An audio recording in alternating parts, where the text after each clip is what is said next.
People like you don't belong here with your fake fucking checks." The words, sharp and ugly, sliced through the quiet hum of the bank lobby. Tiffany's perfectly lacquered, blood-red nails dug into the $75,000 check, a predatory grip on a piece of paper that represented more money than she saw in a year.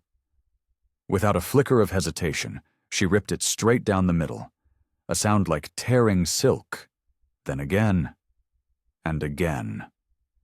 The shredded pieces of her consultation fee from the Emory Pediatric Institute rained down onto the polished marble counter. Dr. Althea Washington watched the confetti of her hard-earned money flutter to the floor. She sat perfectly still, a statue of calm in her simple, elegant cashmere coat.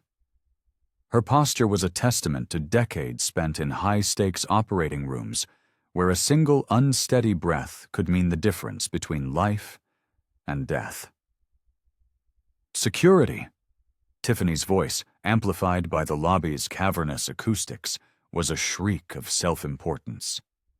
"We have a fraud situation at Teller 4. Before we dive into the absolute train wreck that's about to unfold, let me ask you something. Have you ever been judged the second you walked into a room? Judged by people who couldn't carry your briefcase, let alone walk a mile in your shoes? If you know that feeling, smash that subscribe button for Blacktail Stories, because you are in the right place. Let's get into it." Every head in the Pinnacle Trust Bank snapped in their direction. Phones, like modern-day pistols at a duel, were raised. A college student named Brianna, bored just moments before, fumbled with her phone and hit Go Live on TikTok. The little red icon pulsed, and the viewer count began to spin like a slot machine. Althea's wallet lay open on the counter, the subtle gleam of a Centurion Black card, the almost mythical Amex card reserved for the world's elite, peeked out from its leather slot. But Tiffany's eyes, clouded by a storm of prejudice and assumption, were fixed on the color of Althea's skin, not the contents of her wallet. "May I speak to your manager?" Althea's voice was low, steady, and dangerously calm. It was the voice she used to inform a family that their child had survived a 14-hour surgery. Tiffany let out a short, barking laugh. "Honey, I am the management here." She puffed out her chest, a ridiculous display of unearned authority. "Have you ever been in a place where you so obviously didn't belong?" 2:47 p.m. 13 minutes. 13 minutes until the quarterly board meeting on the 50th floor. A meeting where her attendance wasn't just expected, it was required. "Security to the main floor. Possible felony fraud in progress." Tiffany stabbed the intercom button with a vicious jab of her red nail, as if squashing a bug. Her meticulously shaped eyebrows arched with a theatrical flourish as she turned back to Althea, a smug smirk playing on her lips. On Brianna's phone, the TikTok live stream was exploding. Comments flooded the screen in a dizzying, unreadable cascade. "OMG, call the cops! This is 2025. Karen strikes again. That lady is way too calm, though. Something's up. Record everything." Brianna, a 19-year-old journalism major who had only come in to deposit her work-study check, watched her viewer count surge past 3,000. Her hands trembled, but she held the phone steady, zooming in, capturing every nuance of the unfolding car crash. "Y'all, you are not going to believe the blatant profiling happening right now," she whispered into her phone's microphone. The chat erupted in a fury of fire emojis and angry face reactions. Rick Snyder, the branch manager, emerged from his glass-walled office like a rhino charging into a clearing, all 5'9" of him, encased in a polyester suit that was trying desperately to look expensive, radiated an aura of middle management aggression. He surveyed the scene, the shredded check on the floor, the silent black woman at the counter, the smirking teller, and the audience of phone-wielding customers. He didn't need facts. He had assumptions, and that was enough. "Ma'am." His tone was a weapon, dripping with a condescending sweetness that made the hairs on your arms stand up. "This establishment is for legitimate customers only. I'm going to need you to leave before we involve law enforcement." Althea remained seated, her spine straight, her hands resting calmly in her lap. Her Emory University Hospital ID badge was clipped to the inside of her coat, invisible but present. The edge of the black card was still visible. Her phone buzzed against the marble, a discreet, insistent vibration. A notification lit up the screen. Board meeting reminder, 13 minutes. 13. She glanced at the notification, then back at Rick, her eyes holding the kind of profound stillness that comes from staring into the open chest cavity of a child, knowing that 100 complex decisions must be made in the next 10 seconds. "I understand your concern," she said, her voice measured, each word chosen with surgical precision. "The check is from the Emory Pediatric Institute for services related to cardiothoracic surgical consultation. Perhaps if you call their finance department, we can clear this up." "Oh, they always have a story," Tiffany interrupted, pitching her voice to play to the crowd.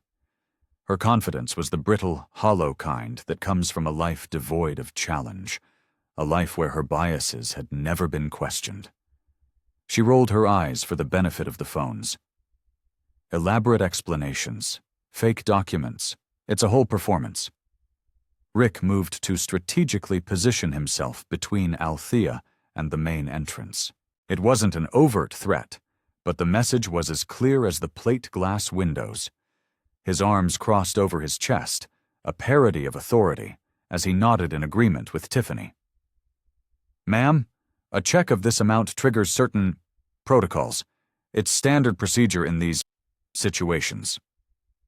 The way he paused, the way he loaded the word situations with unspoken meaning, made the air thick with poison. 2:48 p.m., 12 minutes remaining. The live stream chat was a war zone of opinions. $75K check is kinda sus though, that teller is on a power trip. Why is the customer so calm? She knows something we don't. This is textbook racial profiling. Sue them.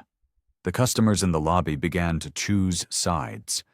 An elderly woman draped in pearls and smelling of expensive perfume shook her head with theatrical disapproval. "Just call the authorities and be done with it," she sighed loudly. "Some of us have actual business to conduct." But a young father, holding his daughter's hand, pulled her closer and whispered, "This isn't right, Mija. You watch this. This is why we have to be strong." Near the ATMs, a well-dressed black man didn't pull out his phone to post on social media. He began recording, his face a grim mask of recognition. He was gathering evidence. 2:49 p.m. 11 minutes until the meeting. Tiffany's performance escalated. "Should I call the FBI? The Secret Service handles counterfeit checks, right?" she mused aloud, examining her manicure as if discussing brunch plans. "Look at how calm she is. That's not normal. People accused of a felony are supposed to act upset. She's probably high." The bank's security guard, a man named David Williams, approached. He was 55, with 25 years on the job, a black man with kind eyes, and a soul that was growing heavier with every step he took. His radio crackled with protocols he was supposed to follow, but his gaze reflected the deep, painful conflict of his position. He'd seen this movie before, in this very lobby, and he knew the ending was never a happy one. Althea's phone buzzed again, more insistently this time. The caller ID was Stark. Julian, CEO office. She glanced at the screen, at the ticking clock on her lock screen, and declined the call with a simple, precise tap of her finger. The small act of defiance did not go unnoticed by the crowd. "I would like to speak to your regional branch manager, please," she repeated, her voice retaining that unshakable calm. The same calm neurosurgeon's project when an artery blows and panic would kill the patient on the table. Rick's chest puffed out, wounded and indignant. "I am the branch manager, lady. I've been running this branch for 10 years. There is no one higher than me on this floor." The word lady was an insult, a verbal shove designed to put her in her place. But Althea Washington didn't have a place. She had an operating room, a laboratory, and a boardroom. And in 10 minutes, she was supposed to be in one of them. 2:50 p.m. 10 minutes until her son, the CEO of this entire banking corporation, expected her upstairs. Just then, Karen Price, the assistant manager, scurried out from the back office, clutching a clipboard to her chest like a shield. Her face was pinched with the self-righteous certainty of someone who lives by the policy manual. "What's the situation here?" she demanded, though her tone made it clear she had already decided. "Attempted felony fraud," Tiffany announced, her voice ringing with the authority of a prosecutor. "Fake check, probably a stolen identity, and look at her, she's acting suspiciously calm. Guilty people always try to act calm." In Althea's open wallet, a first-class boarding pass from a recent trip to a medical symposium at Johns Hopkins was clearly visible. Her leather-bound planner was open on the counter, a gold-leafed pen marking today's entry. Board of Directors, McHunter 3 p.m., 50th floor, exec suite. But no one was looking at the details. They were looking at her skin, her gender, her age, and writing a story of their own. 2:53 p.m., 7 minutes remaining. The lobby had become a digital arena. The circle of customers had tightened, a gallery of judgment with their phones held high. Brianna's live stream had rocketed past 10,000 viewers. The comments were a blur. "This lady is a boss. She knows something." Banking. "While Black is going viral again. Plot twist is coming." "I can feel it. That Karen with the clipboard needs to be fired. Someone call Channel 2 News. Now!" Screenshots were already lighting up Twitter. A local news blogger, smelling blood in the water, pushed through the revolving doors, his camera bag jangling. The story was no longer contained within the marble walls of the bank. It was metastasizing across the city. Karen Price, emboldened by the arrival of the news blogger, clutched her clipboard and raised her voice. "Ma'am, we are prepared to ban you from all 1,200 Pinnacle Trust branches in the state of Georgia. This behavior is simply unacceptable." Tiffany's confidence swelled. "I've handled her type before," she announced to the room. "Welfare fraud, food stamp scams, they have the same look in their eyes when they're caught." Her hands gestured wildly, conducting an orchestra of her own prejudice. 2:55 p.m., 5 minutes. Rick Snyder puffed up his chest, feeding on the negative energy of the room. "Pattern recognition is a key part of our anti-fraud training," he declared, trying to sound intelligent. "Certain demographics frequently attempt these kinds of schemes. We are here to protect our legitimate customers from financial predators."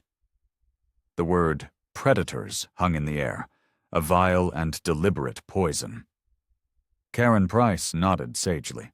"I'm calling corporate security. This has escalated beyond branch-level protocol."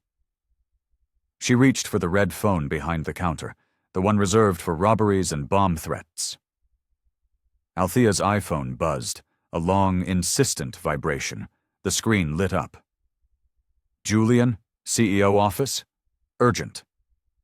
She looked at it, her face unreadable, and declined the call again. A ripple of confusion and anticipation went through the crowd. Who declines an urgent call in a situation like this? 2:56 p.m., 4 minutes remaining. David Williams, the security guard, took a deep, reluctant breath and stepped forward. 25 years of service, and the moral weight of this moment was threatening to crush him. "Ma'am," he said, his voice quiet, almost an apology. "I'm going to have to ask you to come with me to the security office." It wasn't a request. Althea looked up at him, and for a fleeting second their eyes met. A silent, profound understanding passed between them. The shared, complex burden of being black in America, standing on opposite sides of a line drawn by others. "I understand your position," she said, so softly only he could hear. "You're just doing your job." David's jaw tightened, a barely perceptible muscle twitch. 2:57 p.m., 3 minutes. Her son was waiting. Tiffany, sensing the finale, went for the kill. "Should we call Atlanta PD? I have a cousin in the fraud division," she announced to the lobby. "Fake checks over $10,000 are a federal crime. That's FBI territory." Brianna's live stream hit 15,000 viewers. Her hands were shaking so hard the image was starting to blur. This was the biggest story of her young life, and she knew it. Outside, news vans from 3 different local stations were pulling up to the curb, their satellite dishes rising like metallic flowers. Rick gestured expansively to his audience, both in the room and online. "This is why we have these protocols. This is why we verify. This is how we protect the community from—" He stopped, catching himself just before he could say the word that would have ended his career on the spot. But he didn't need to. Everyone in that room, everyone watching online, knew the word that hung there, unspoken and ugly. This is the part of the story that makes my stomach turn. Have you ever been pushed to your absolute limit, where your reputation, your career, your very dignity is on the line, and you have to make a choice between grace and fury? Drop a comment below and tell me what you would have done. And if you haven't yet, hit that subscribe button, because the moment of reckoning is here. 2:58 p.m., 2 minutes. "Ma'am, you need to understand your place in this situation," Tiffany declared, her voice ringing with the finality of a gavel strike. Then she made the single greatest mistake of her life. She reached across the counter, snatched Althea's designer handbag, and with a dramatic flourish, dumped its entire contents across the cold marble surface. "Let's see what else you faked." A tube of lipstick, car keys, a tin of mints, reading glasses, they scattered like debris from a wreck. But among them were other things Tiffany hadn't expected. A medical journal fell open to an article titled "Innovations in Pediatric Cardiac Surgery," with Dr. A. Washington listed as the lead author. Hospital ID badges from Emory, Grady Memorial, and Children's Healthcare of Atlanta. A stack of business cards that read, "Dr. Althea M. Washington, Chief of Pediatric Surgery," and the leather planner, which had fallen open to today's page. In elegant, precise script, it read, 3 p.m., Pinnacle Trust Board of Directors meeting, 50th floor, conference room. Tiffany's hands froze in mid-air. The crowd surged forward, a wave of bodies craning their necks to read the scattered evidence. Brianna zoomed her camera in, her live stream audience absolutely losing their minds. "Doctor? She's a doctor? Board meeting? Upstairs? Oh, Tiffany is so fired, Elmau plot twist of the century in 3, 2, 1, 2:59 p.m., 1 minute to the meeting. A deep, unnatural quiet fell over the lobby. The only sound was the faint hum of the air conditioning. Althea looked at her life, scattered across the marble. She looked at the stunned faces of the crowd. She looked at the blinking red eyes of the security cameras. Then, with the slow, deliberate movements of a surgeon preparing for a delicate procedure, she reached for her phone. Her finger hovered over a contact labeled simply, Julian, CEO office. The livestream audience was now at 20,000 and climbing, 3 p.m. board meeting time. "I believe," Althea said, her voice cutting through the silence like a scalpel, "it's time for me to call my son." In the distance, an elevator chimed, a soft, musical note, and then footsteps, multiple sets of footsteps, echoing on the marble floor, the expensive, confident sound of handmade Italian leather shoes, the kind of shoes that walked through boardrooms and corner offices, not bank lobbies.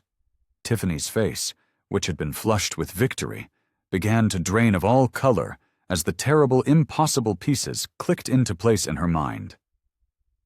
The footsteps were getting closer. 3:01 p.m. Althea pressed the speed dial. The phone barely rang once. "Julian," she said, her voice carrying the calm, absolute authority of a woman who had spent 30 years making life-or-death decisions. "I'm downstairs in the main lobby." 30 pairs of eyes were locked on her face. Brianna's livestream hit 25,000 viewers, the comment section a chaotic, unreadable waterfall of pure shock. "There seems to have been a slight misunderstanding regarding my identity," Althea continued, her words as clean and precise as an incision. "Could you please come down? And Julian, bring legal." The line was quiet for a beat. Then a voice, clear and amplified by the phone's speaker, filled the silent lobby. "On my way, Mother." The word, Mother, detonated in the air. Tiffany's phone slipped from her trembling hand, clattering against the marble floor.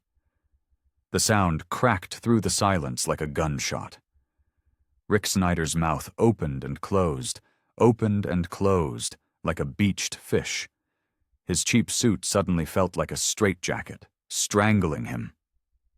"Mother," he whispered, the word a puff of air.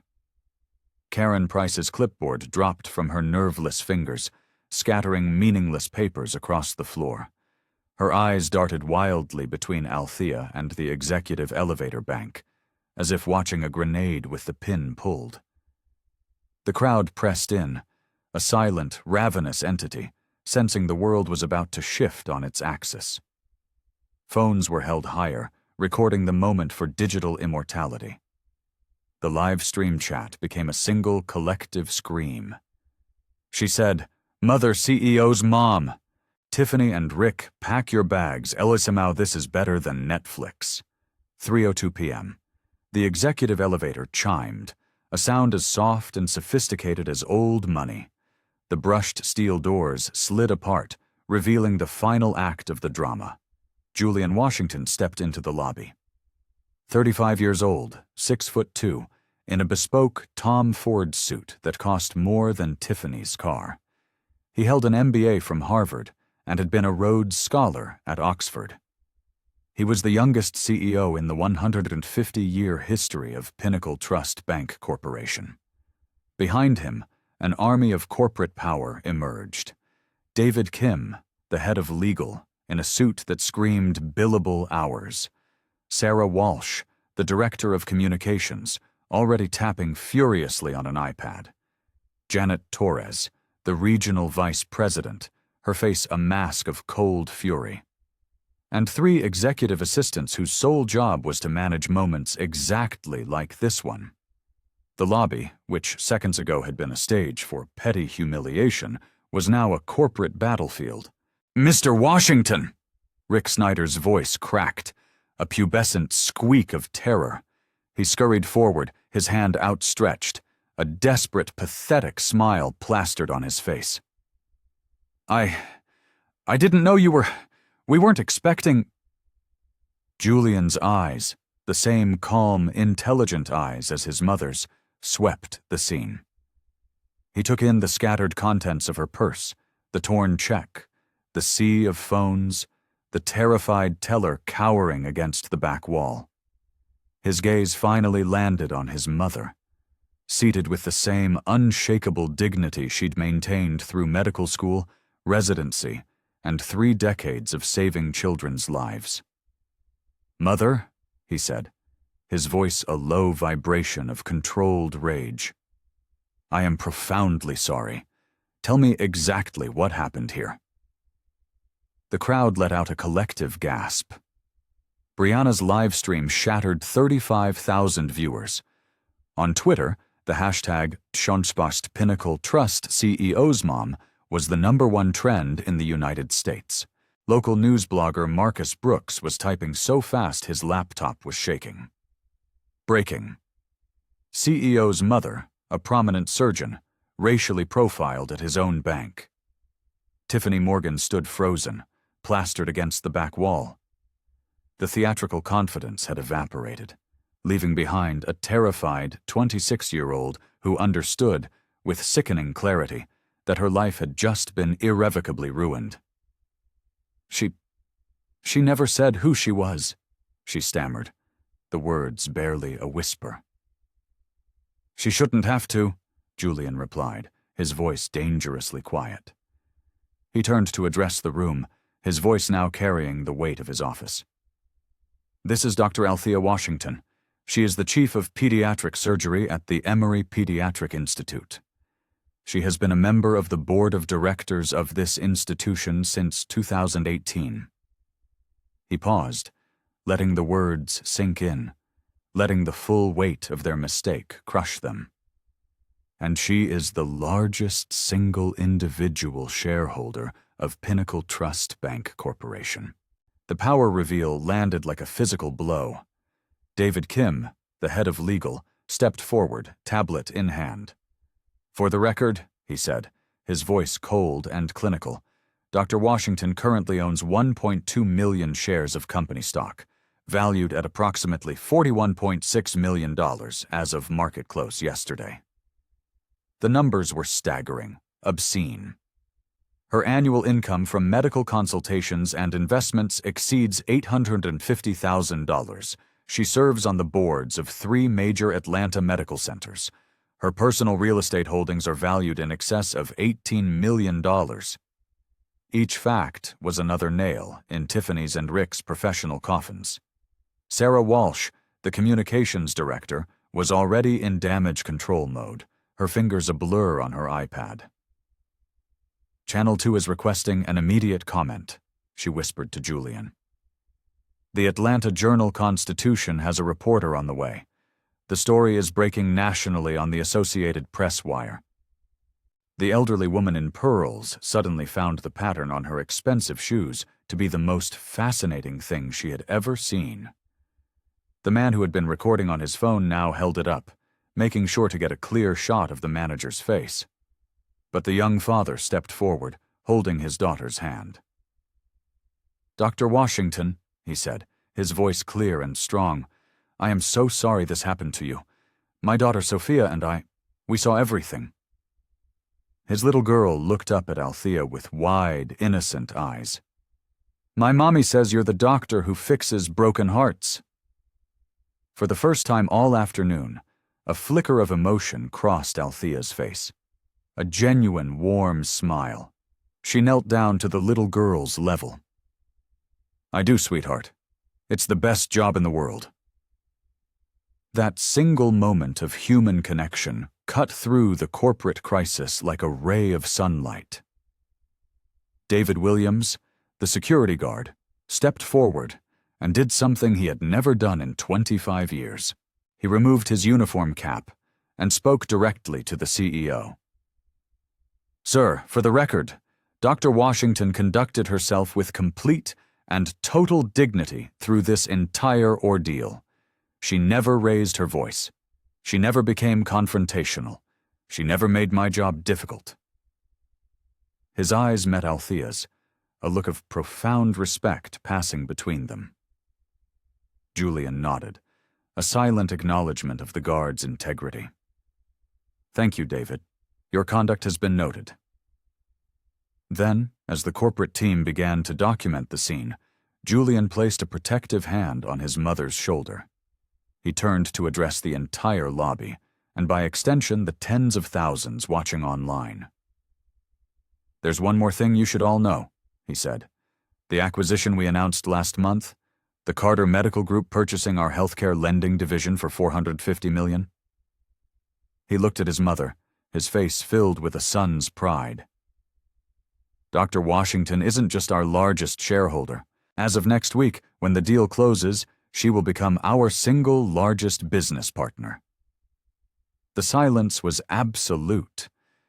Her medical group will bring over 1,000 high-paying jobs to this city. It represents an annual payroll of over $120 million and a planned community investment of $60 million over the next 5 years. Tiffany Morgan finally slid down the wall, her legs giving out, until she was sitting on the cold marble floor, her career, her assumptions, and her entire worldview in ruins. Brianna's livestream counter hit 50,000 viewers and was still climbing. 3:15 p.m., the executive conference room, 50th floor. The boardroom was a sanctuary of power, paneled in dark mahogany, overlooking the Atlanta skyline like the throne room of a king. Dr. Althea Washington sat at the head of the massive, polished table. She was no longer the woman who had been humiliated in the lobby. Here, she was board member Washington, a titan of medicine and finance. Julian took his place at the opposite end, flanked by a phalanx of lawyers whose combined billable hours could fund a small nation. "The evidence is irrefutable and overwhelming," David Kim began, his voice devoid of emotion. "We have security footage from 6 different angles. We have the live stream video, which has, as of 3 minutes ago, surpassed 75,000 concurrent viewers and is being replayed on national news. We have preliminary statements from 31 witnesses." He slid tablets across the table to each board member. "The audio is damning. Direct quotes include, 'People like you don't belong here. Certain demographics frequently attempt these schemes,' and 'she's probably high.'" Rachel Morrison, a senior partner from the bank's outside counsel, appeared on the 90-inch monitor via video conference. "We are looking at a legal catastrophe," she stated bluntly. "Clear violations of the Equal Credit Opportunity Act and the Civil Rights Act of 1964. The Illinois Human Rights Act violations are egregious. Based on recent precedent, potential civil damages could easily exceed $150 million. Wells Fargo paid $175 million for similar, though less public, offenses.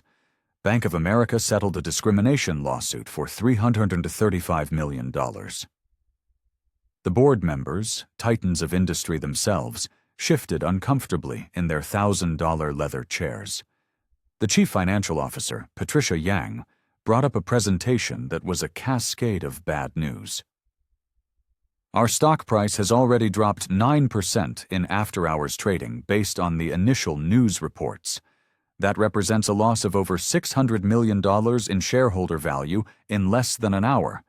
The reputational damage is incalculable. A conservative estimate for a brand recovery campaign would be in the range of $40 million over 2 years." Her next slide was a flurry of social media metrics. Pinnacle Trust CEO's mom has been tweeted over 200,000 times. The TikTok videos have a combined 4.5 million views. The story is the lead item on CNN, MSNBC, and Fox News. Then, Dr. Washington leaned forward. The room fell silent. When she spoke, her voice held the authority of a woman who had dictated life and death for 3 decades. "My demands," she said, "are not negotiable."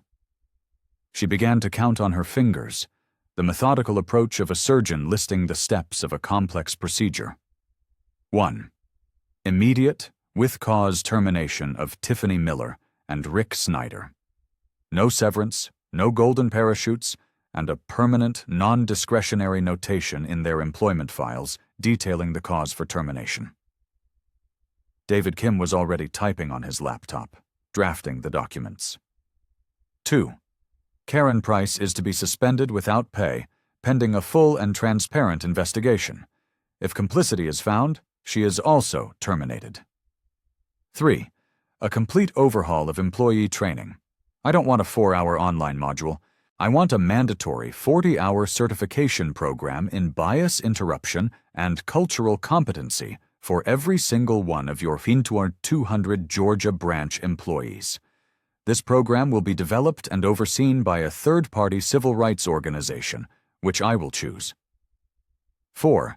A $5 million annual commitment for the next 10 years to a new Pinnacle Trust Community Investment Fund, which will provide low-interest loans and grants to minority-owned small businesses here in Atlanta.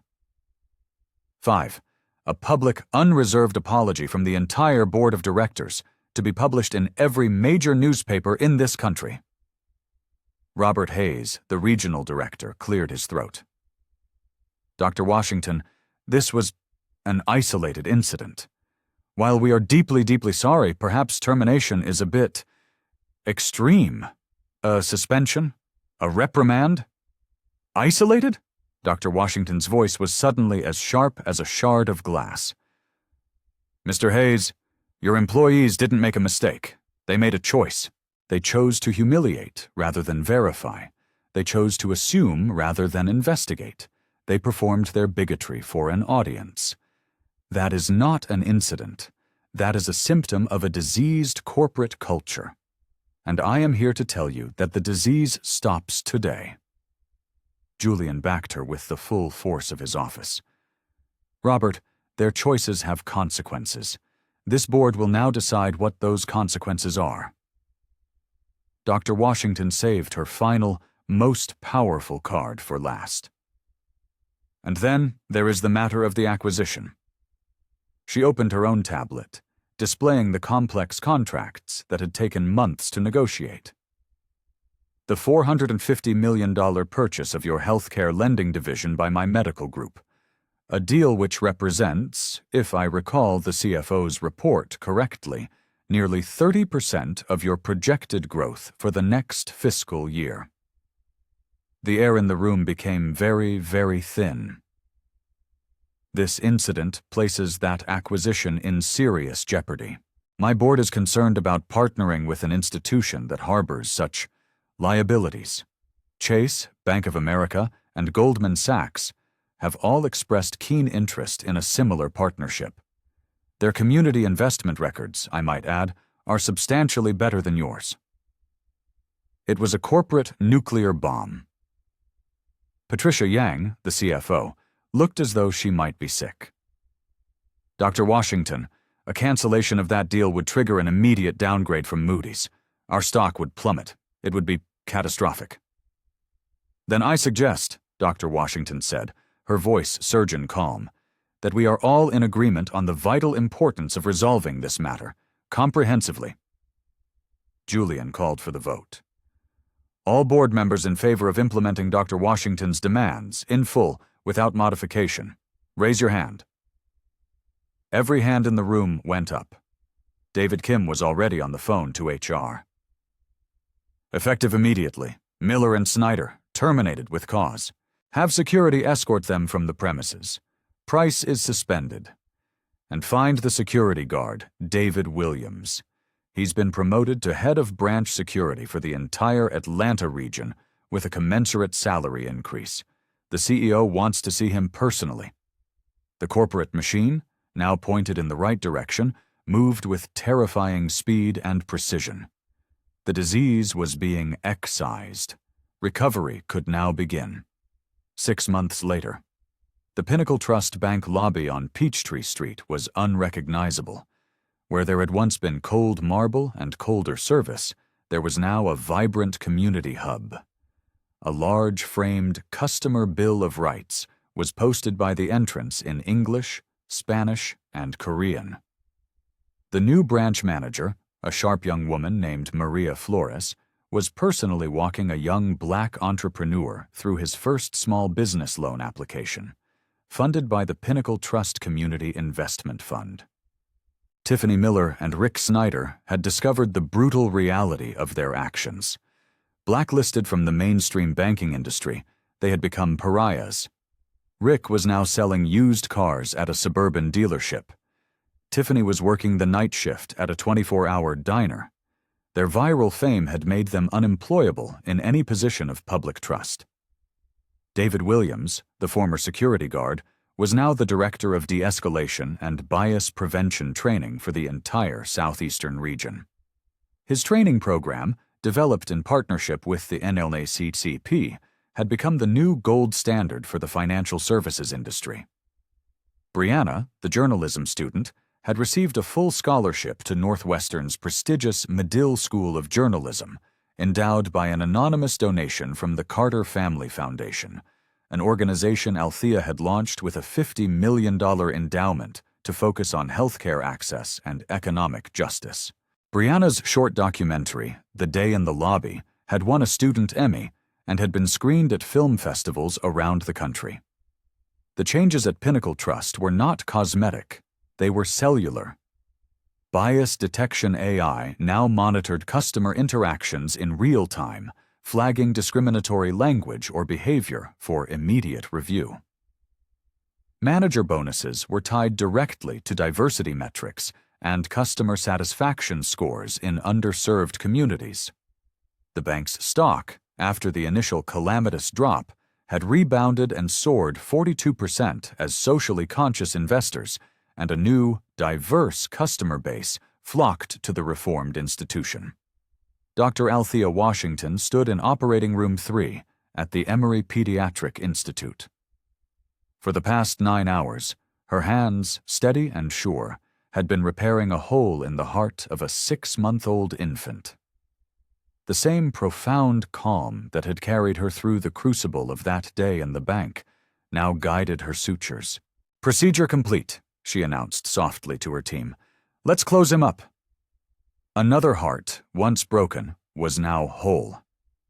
Later that evening, in her office, she reviewed the latest quarterly report from Pinnacle Trust. Bias incidents were down 94%. New account openings by minority customers were up 300%.